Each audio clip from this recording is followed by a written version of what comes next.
Republican Senator Scott Brown of Massachusetts complained today that people should stop bugging him about him plagiarizing Elizabeth Dole on his website. Scott Brown telling the Boston Globe that he would not answer any more questions about the plagiarism. He said the whole thing was silly. Senator Brown insisting to the Globe when they kept asking about it, quote, "End of story. I command thee, hometown newspaper, end of story.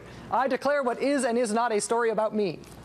The way you make a story like this actually go away, the way you make people and reporters lose interest in a story like this, is just to come clean about it. Tell the truth about what happened, say you're sorry. The reason everybody's still so interested in the Scott Brown plagiarism scandal, the reason it's becoming even more interesting than when it started now, is because Senator Brown keeps making it worse. On Scott Brown's Senate website, under the heading Student Resources, there was this heartwarming tale. Quote, "I was raised to believe that there are no limits to individual achievement and no excuses to justify indifference. From an early age, I was taught that success is measured not in material accumulations, but in service to others. I was encouraged to join causes larger than myself, to pursue positive change through a sense of mission, and to stand up for what I believe."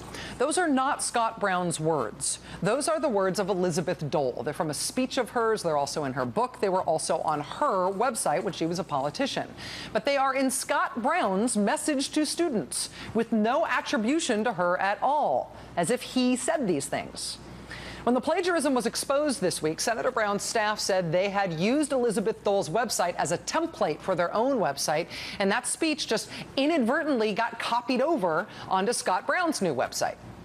Here's the thing, though. Look at the Elizabeth Dole quote again.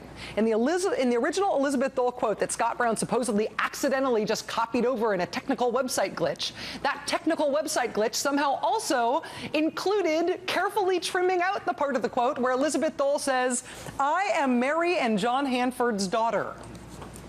Having Scott Brown proclaim that on his website would probably be even more awkward than him getting nailed for plagiarism. So that was explanation number one. It was a technical glitch, a computer error, which doesn't exactly go over because of the trimming of the quote, which doesn't happen automatically. The excuse, this excuse about the automatic transfer of this quote between websites somehow is now being mocked openly in Massachusetts local media. So then today, Scott Brown decided he'd try explanation number two. Quote, "It was a summer intern that put together the site," at a time when the senator's office had, quote, "very little time and resources to put things up." Again, now this is the kind of story that would just go away if you would just tell the truth about it. Explain it, say what happened, then we can move on. In this case, we can move on safe in the knowledge that Senator Brown, when he does something wrong, as a senator, will happily throw the interns under the bus. Let them take the blame. But in this case, even trying to blame it all on some summer intern is a scenario that cannot be true, since Senator Scott Brown's spokeswoman says this website was put up in February, and it hasn't been updated since.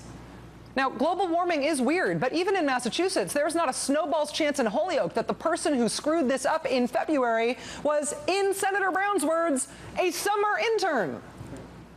Senator Scott Brown, you plagiarizing Elizabeth Dole for your inspirational message to students does not seem to have been caused by a computer glitch, like you tried first. And it definitely was not caused by a summer intern, like you tried second. The single most interesting thing about you plagiarizing Elizabeth Dole, Senator Brown, is why you keep trying this complicated, evolving set of implausible stories about how this happened. Just come clean. Then it can be end of story, like you insist. This should have been easy. This should have been over. But now first, you have to come up with at least one plausible explanation for how this happened. And then you should probably apologize for it. And then after that, you will now have to explain and apologize for the computer glitch excuse that you said that doesn't seem to be true, and for the summer intern excuse that also does not seem to be true. It is easy to just tell the truth in the first place. But now, Senator Brown, unless you really are Mary and John Hanford's daughter, now you have really got yourself into a mess here.